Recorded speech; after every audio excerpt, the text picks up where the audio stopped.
Welcome students. तो आज advance surveying के हम फर्स्ट टॉपिक के बारे में आज देखेंगे। लास्ट लेक्चर हमने इंट्रोडक्शन का लिया है जिसमें हमने एडवांस सर्वेइंग इंट्रोडक्शन सीखा। अब यहाँ पर जो पहला टॉपिक है एडवांस सर्वेइंग का, that we are going to start. So the first topic is plane table surveying. Okay, it carries a weightage of 8 marks, as you can see in a PPT behind me. So the unit outcomes of this topic I will share with you, that are explain the functions and use of the given accessories of plane table. Explain the functions and use of given accessories of plane table. This is the first unit outcome. Okay, then further the second unit outcome is describe the method of orienting the plane table in a given situation. Describe the method of orienting the plane table in a given situation. Third outcome or outcome 1C is select the method of plane tabling for given situation. Select the method of plane tabling for given situation. And the next 1D unit outcome is compare the given two methods of doing plane table survey. Compare the given two methods of plane table survey. So these are the course outcomes, okay, which are related, which are mapped with your first course outcome. These unit outcome are mapped with first course outcome as well as first 3 practicals. Okay, so these are related with that. That is radiation method, plane table radiation method and plane table intersection method are 2 practicals, and there is this topic is related or mapped with that 2 practical outcomes with a course outcome that student should able to prepare plan using a plane table survey instruments. Okay, so with this the course outcome and unit outcomes are mapped. Further, if we see here point 1.1 topic, subtopic 1.1 principle of plane table survey, and 1.2 accessories of plane table survey and their use, as well as telescopic analytic. These 2 points are we are going to study in today's lecture. Before starting them, I would like to introduce this particular kind of method of plane of surveying. So basically जैसे कि आपने कभी देखा होगा, municipal corporation के कुछ लोग होते हैं, कोई ड्राइंग टेबल लेके कोई मैप बना रहे होते हैं। अगर ऐसे लोगों को आपने देखा है तो they are actually doing a plane table survey. So basically what happens in that कि they are taking measurements as well as they are preparing the map on the drawing sheet, okay, which they are having. So simultaneously 2 activities are going on. So this is plane table surveying is a graphical method of surveying. Okay. Further, here field work as well as plotting are done simultaneously. Then such work does not involve any kind of field book. Okay. जैसे कि आपने देखा होगा, इसके पहले आपने basic surveying के अंदर कुछ प्रोजेक्ट किए हैं, है ना, मिनी प्रोजेक्ट, जिसमें हमने चेन एंड कंपास ट्रैवर्स बनाया है और जिसमें हमने chain and cross stuff traverse बनाया है. तो इन सब में हमने क्या किया है, पहले फील्ड पे पूरा काम किया है और उसके बाद वो डेटा फील्ड बुक में इंटर किया है उसका, और उसके बेस पे हमने अपनी शीट के अंदर वो ट्रैवर्स बनाया है. उसके अंदर का जो डिटेल है, इंटीरियर डिटेल, वो बनाया है. इंटीरियर डिटेल यानी हमने जो पार्किंग लॉट उसमें शो किया है ना, तो शीट में हमने पार्किंग लॉट इस तरह से शो किया है. तो दिस वे वी डन, ठीक है, मतलब हमने दोनों कामों को अलग अलग टाइम पे किया है. एक वक्त हमने पूरा फील्ड वर्क किया, फिर वो डेटा लेके हमने उसके ऊपर से हमने उसके बेसिस पे ड्राइंग बनाई है. लेकिन प्लेन टेबल सर्वे में ऐसा नहीं होगा. प्लेन टेबल सर्वे में आपको फील्ड बुक की ज़रूरत नहीं पड़ेगी. इंस्टीड दोनों एक्टिविटीज़, आप मेजरमेंट लेने के जो काम है, फील्ड के जो काम है, वो भी करेंगे और एज वेल एज आपका वहाँ पे ड्राइंग भी बनेगा. दैट इज़ वाई जिसको हम प्लॉटिंग कहते हैं. That is why it is called as easy method of और time saving method of surveying. Okay, इसके अंदर टाइम भी काफ़ी बचता है. दोनों एक्टिविटीज़ की तो साइमल्टेनियसली हो रही है, तो इसके काफ़ी एडवांटेजेस है, वो एंड में हम देखेंगे टॉपिक के.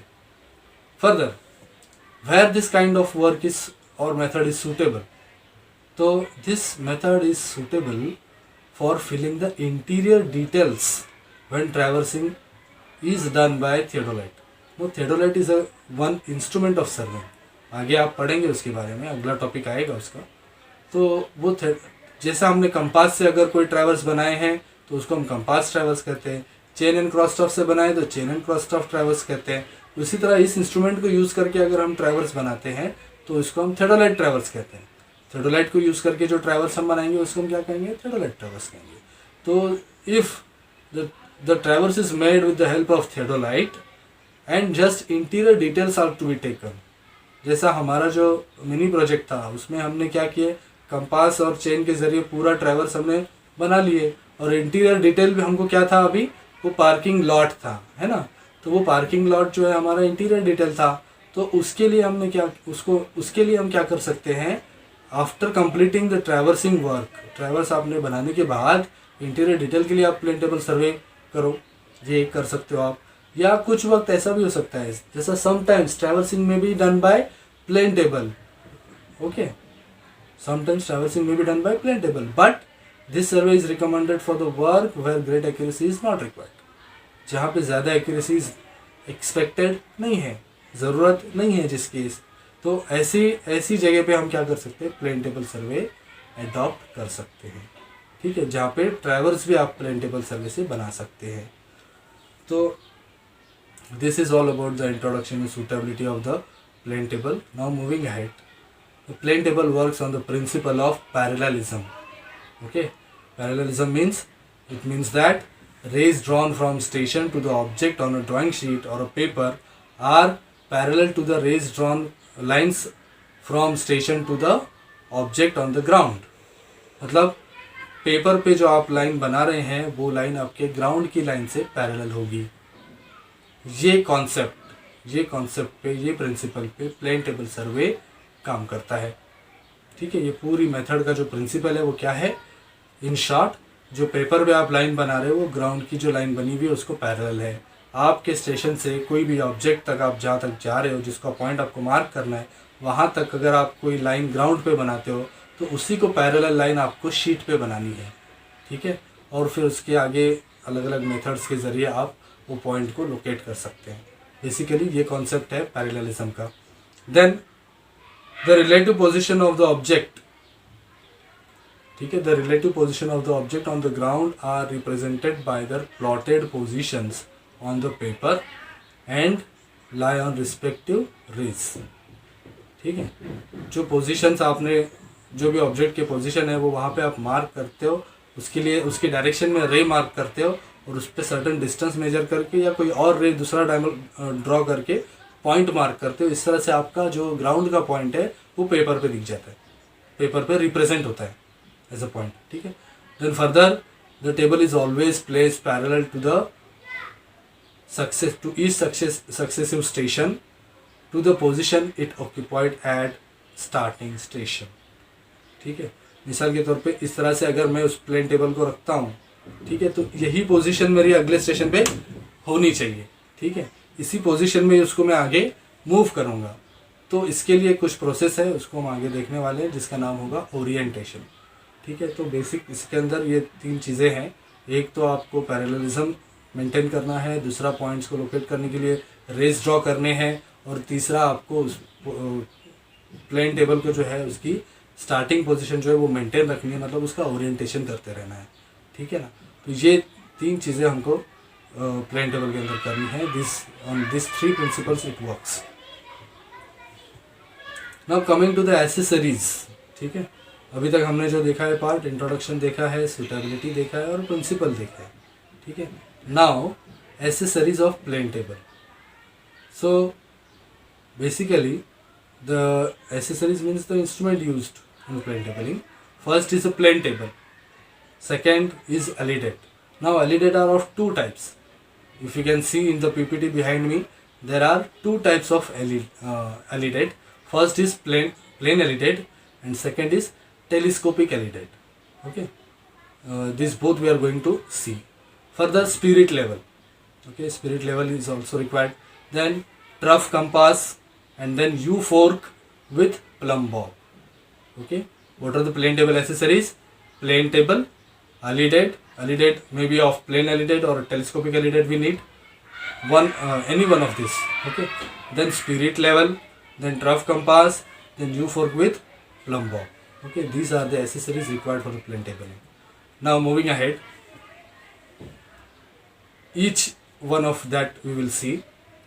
Plane table. What is the plane table? Okay, it is a drawing board of 750 by 600 mm. Okay, it is made up with a well seasoned teak wood or any other kind of wood like pine wood, etc. Its top surface is well leveled. Okay, and the bottom surface consists of the threaded circular plate or for fixing the tripod on the tripod stand with wing nut. Okay, उसके पीछे एक ring होती है, उसके अंदर एक thread बना होता है और उस थ्रेड में आप क्या करते हो, जैसा आपने डंपी लेवल को जिस तरह से आपने स्क्रू ट्राइपॉड के स्क्रू से कनेक्ट किया था नट से, उसी तरह का विंग नट उसमें भी होता है. ठीक है, उसके प्लेन टेबल के ट्राइपॉड में भी होता है. तो वो नट को आप क्या करेंगे, वो जो नीचे उसका सर्कुलर अरेंजमेंट है उसमें थ्रेड होंगे, उसमें आप उसको फिक्स करेंगे. मतलब इस ड्राइंग बोर्ड को आपको क्या करना है, ट्राइपॉड पे फिक्स करना है. उसके लिए अरेंजमेंट दी हुई है, जैसा कि अरेंजमेंट आपको दिया होता है डंपी लेवल में, या और अच्छे से आप बोल सकते हो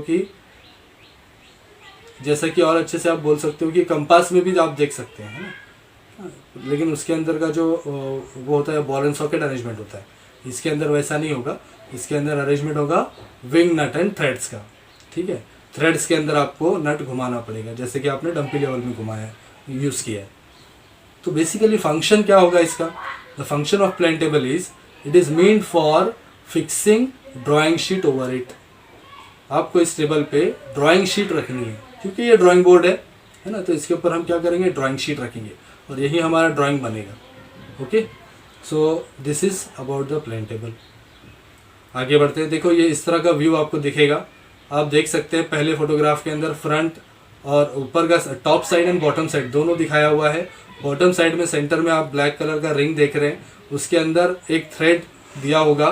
ठीक है, वो थ्रेड में आपको क्या करना है, ट्राइपॉड का नट फिक्स करना है और घुमाएंगे तो वो फिट हो जाएगा थ्रेड से उसके अंदर. ठीक है, और इस तरह के आगे आप देख सकते हैं उसकी बाजू में जो इमेज है उसमें आप उसका अरेंजमेंट किया हुआ देख सकते हैं. इस तरह का अरेंजमेंट हो जाएगा, ट्राइपॉड पे वो फिक्स हो जाएगा इस तरह से. Further the next instrument is alidade. उसमें से भी एलिडेट के कितने टाइप्स हैं? 2 टाइप्स हैं. First is plane alidade and second is telescopic alidade. Out of this, we will study the plane alidade first. So it consists of metal or wooden ruler of length 50 cm, about 50 cm. Further, one of its edge is beveled, मतलब कि उस पर थोड़ा सा slope दिया हुआ होता है. ठीक है, वो प्लेन नहीं होता, स्लोप दिया होता है. One of its edge is beveled and is known as fiducial edge. इसको हम क्या कहते हैं? फिड्यूशियल एज कहते हैं. It consist of 2 vanes at both ends. One is called as object vane and other one is called as sight vane. Okay, जिसको दूसरा when जो होता है वो साइट वेन होता है. और साइट वेन में क्या होता है, ऑब्जेक्ट आपको नजर आता है, उसमें स्लिट होती है. और ऑब्जेक्ट वेन में क्या होता है, हॉर्स हेयर फिक्स होता है. ठीक है, object vane has a horse hair where sight vane has a slit. Okay, जिसमें आप ऑब्जेक्ट दिखता है आपको. अच्छा, ये दिखता है इन द सेंस इसमें कोई ग्लास वगैरह नहीं होता. ठीक है, सिर्फ हॉर्स हेयर है और एक मेटल का ऊपर आप देख रहे हो, ऊपर एक पट्टी है, उसके अंदर एक स्लिट है, बस इतना ही अरेंजमेंट होगा. कोई ग्लास प्रिज्म इसमें नहीं होगा. ठीक है, फोटोग्राफ अगर आप इसका देखें तो इस तरह का होगा ये. ठीक है ना, यहाँ पे आप प्लेन एलिडेट को देख सकते हैं. इसका एक साइट वेन दिखाया हुआ है, वहाँ पे स्लिट दिख रहा है. फिड्यूशियल एज आप स्लोपिंग देख सकते हो. उसके अलावा ऑब्जेक्ट वेन के अंदर आपको हॉर्स हेयर नज़र आ रहा है, हॉर्स हेयर के साथ अरेंजमेंट होगा. ठीक है, तो इस तरह का एलिडेट होता है. ठीक है, इसको हम कहते हैं plane alidade. Then telescopic alidade. It consist of telescope made for inclined sight और साइटिंग डिस्टेंस ऑब्जेक्ट क्लियरली. जब काफ़ी दूर तक का आपको सर्वे करना होगा तो उस वक्त आप बाय जो ब्लैंक आइज आप नहीं देख सकते हो, नेकेड आइज से आप नहीं देख सकते हो, तो उस वक्त आप क्या करेंगे, you will use a telescope so that ज़्यादा डिस्टेंस के पॉइंट्स भी आप इजीली बाइसेक्ट कर सको, आप उस डायरेक्शन में रेस ड्रॉ कर सको, ठीक है ना। और फर्दर आपको अगर ये तो एक ग्राउंड लेवल पे हो गया, लेकिन अगर आपको ऊपर की तरफ के कोई पॉइंट लेने हैं जो आपके आई साइड से ऊपर हैं, है ना, तो उस वक्त क्या करेंगे, उस वक्त आपको क्या करना पड़ेगा, टेलीस्कोप के ज़रिए आप टेलीस्कोप को टिल्ट कर सकते हो, ठीक है। वर्टिकल प्लेन में आप टेलीस्कोप को इस तरह से टिल्ट करेंगे और ऊपर के डायरेक्शन में देखेंगे, okay. So this alidade does not have vanes, okay, इसको वेंस नहीं होंगे, but it provided with a fiducial edge, okay, fiducial edge इसमें दिया हुआ होगा।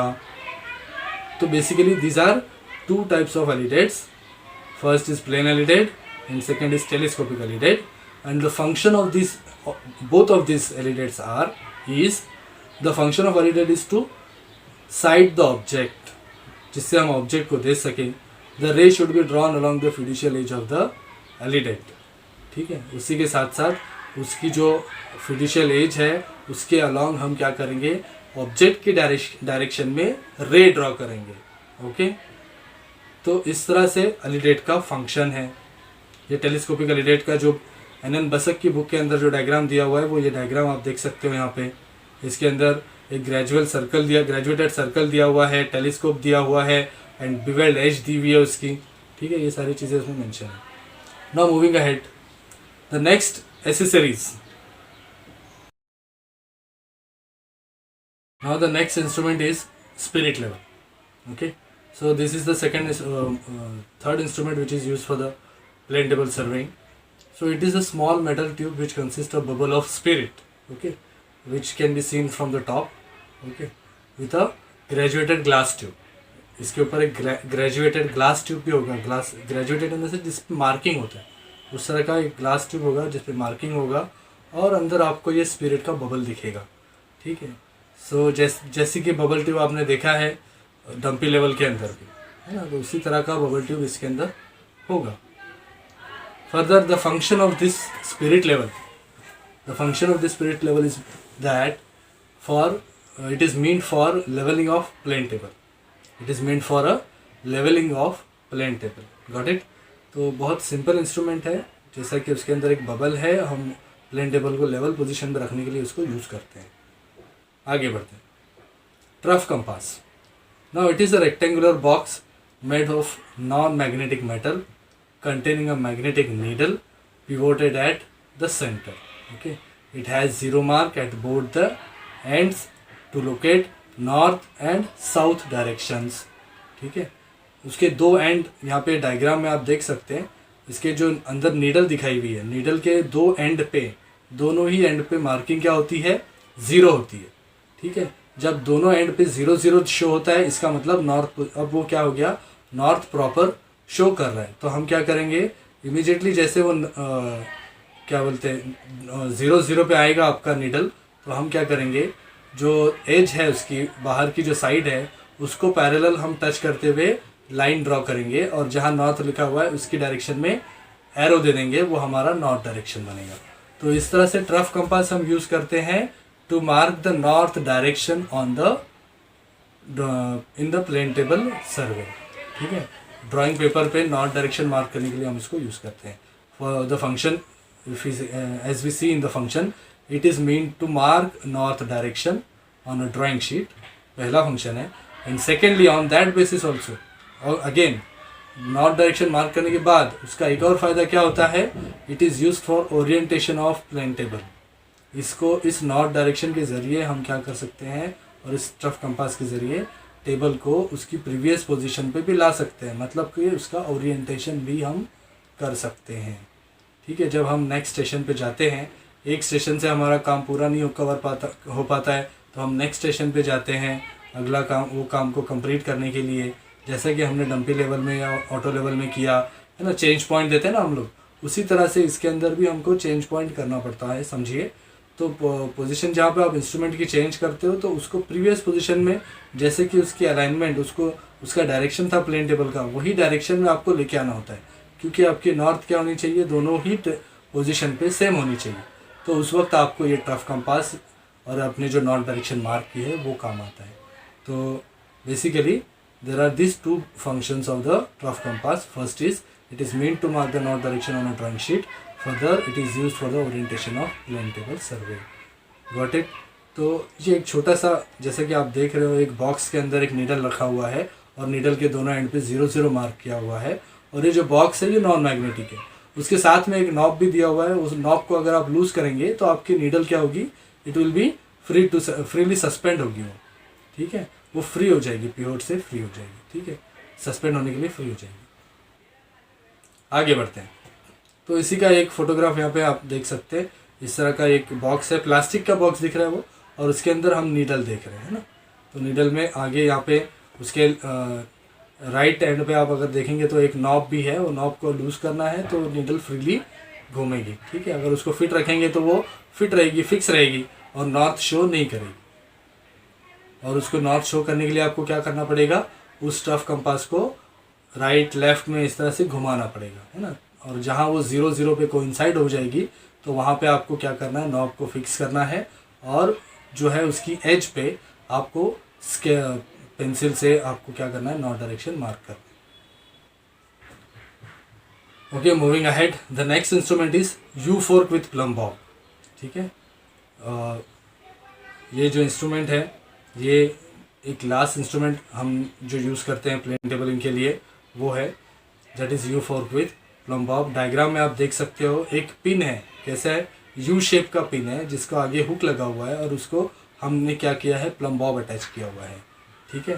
तो it is a metal strip bent in a U shape, okay, जिसको हम यू पिन, हेयर पिन के शेप में भी बोल सकते हैं। हैविंग इक्वल आर्म लेंथ्स, जिसकी आर्म की लेंथ क्या होगी, सेम होगी।